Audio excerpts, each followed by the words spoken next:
Hello my dear friends, welcome back. Welcome to your channel Cooking Astrology. First of all, I would like to thank all of you for subscribing my channel and liking my videos. Thanks a lot. So let's continue our journey, our discussion of planets through Navamsa Chart in Vedic Astrology. And in this particular video, let's try to understand planet Mars placement in the 8th house of your D-9 chart and what are going to be the results that are particularly associated with this placement.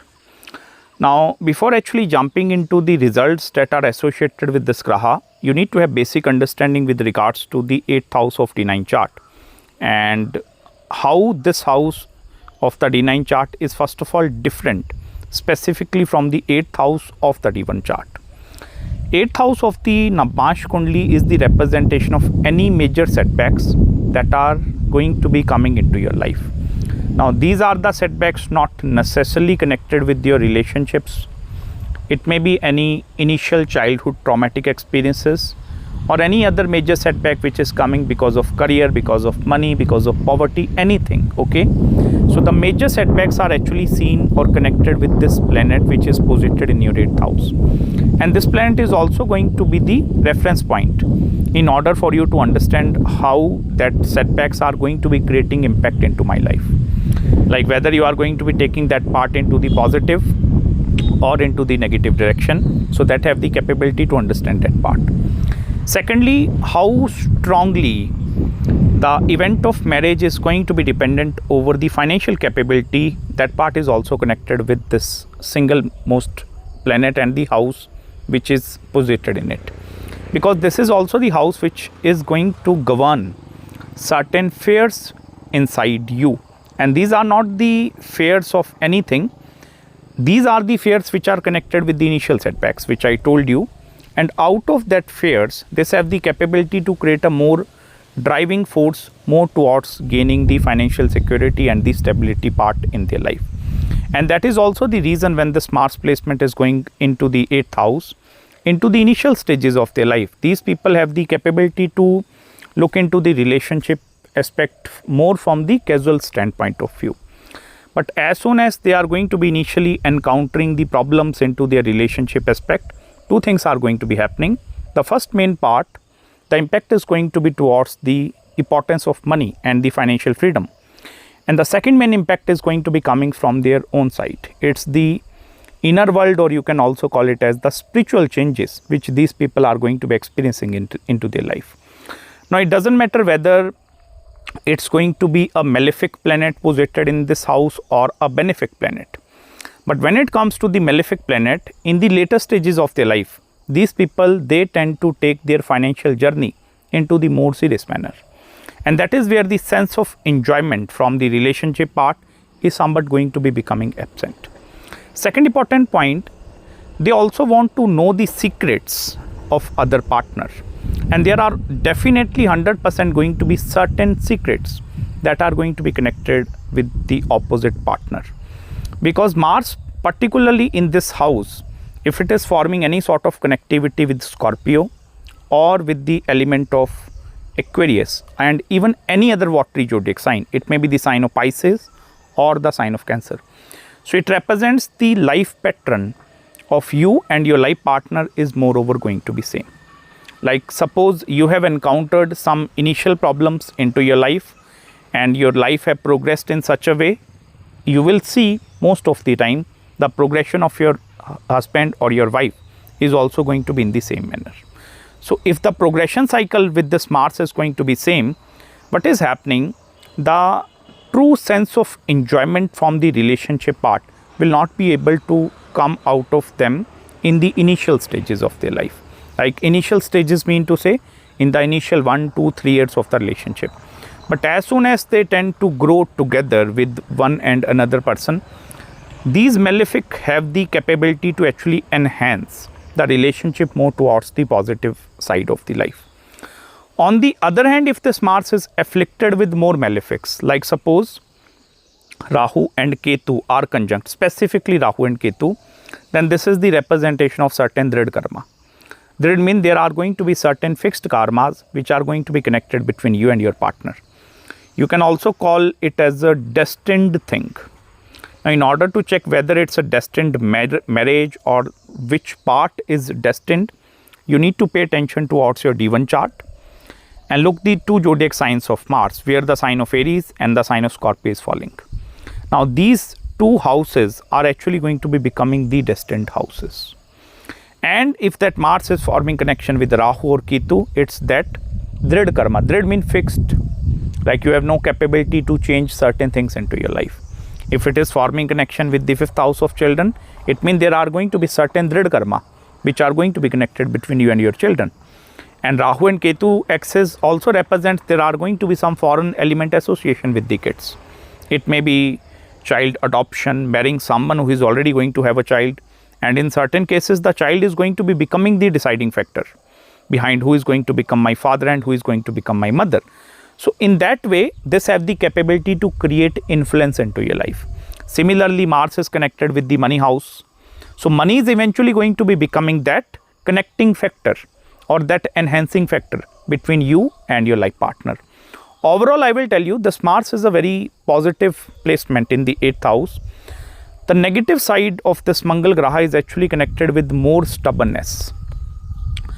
And along with stubbornness, most of the time, if this Mars is preoccupied with many other grahas, like for example, Mars is posited in the 8th house and the 2nd and 8th axis of the Navamsha Kundli is preoccupied with many other planets.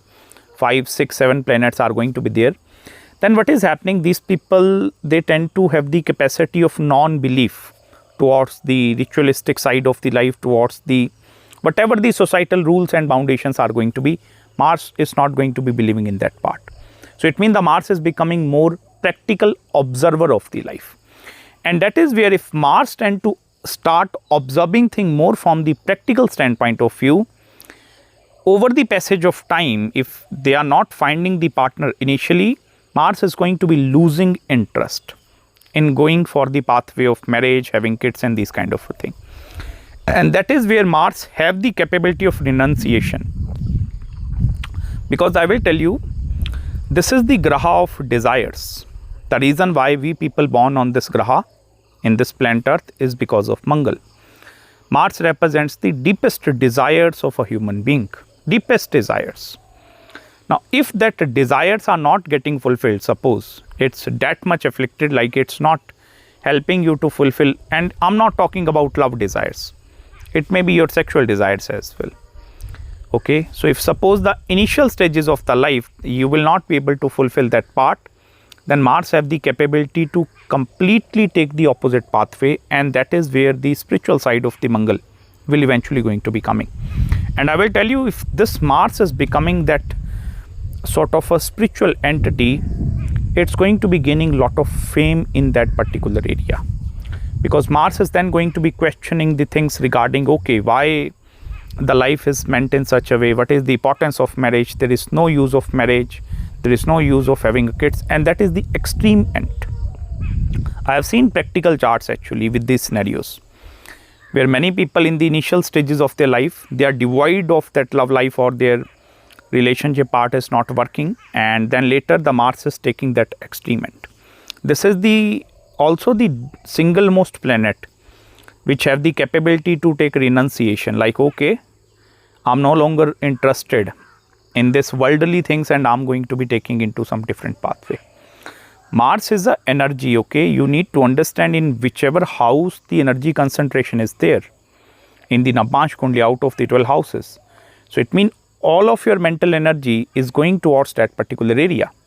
And if the affliction is Mars is going to be very high, so it means that energy which is in that area, it's going to be creating a negative pull inside you.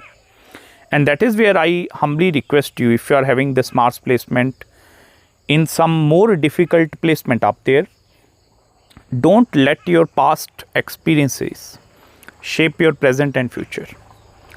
If someone have did something wrong towards you in the past, you need to let go of that heavy feelings and let go any sort of grudges towards that particular individuals. Because only in this way you will be able to utilize the constructive energy or the positive side of the Mars into your life. Otherwise, if you are going to be dictating your present and the future also based over your previous experiences, because it's not necessary There is a concept of Mahadasha in Vedic Astrology. Okay, so it's not necessary if something have not worked out in the past, it might not be able to working out into the future as well. And it's not relationship, it may be business. I told you it's the house of major setback. Major setback may be coming from the business side also, maybe from money side also. Like you have raised a huge capital and you put into that money into one business, and unfortunately that business is not picking it. You will not be able to run that part. So rather than actually taking the negative side, like this part have not worked out, so I'm not going to be in the future, I'm going to be doing that part. You need to have a constructive mindset, because I told you it's the concept of dashas as well, and that is the most extreme end of the Mars. Okay, otherwise I will tell you Mars in the 8th house have the capability to become a very good family oriented personality also, whether it's going to be a male or it's going to be a female. Because understand one thing here, Mangal is also the planet which have the capability to uphold dharma. Specifically, if the Jupiter influence over this Mars, Jupiter, okay, even in the D1 or in the D9 chart, if Jupiter is influencing this Mars into the positive way, I will tell you this will uphold dharma. And this is not going to be upholding dharma into your life. Mars is that kind of energy. If some positive changes are coming, so the energy which is created by this Mars, so surrounding energy is also getting purified because of this graha. So it's quite an interesting and powerful placement of Mars into your 8th house. I hope you have gained some deep insights in this video with me. Now if you are having any queries, any consultations with regards to your Mars placement, any other special consultations regarding marriage, spirituality, business, money and wealth, so don't hesitate to get in touch with me. I'm always available and always happy to serve you well. And make sure to subscribe my channel below if you really enjoyed this video, and you can send me super thanks also if this video have maybe triggered some positive outlook into your life. And I'm going to be meeting you very soon in the next video. Till then, bye bye and Hare Krishna.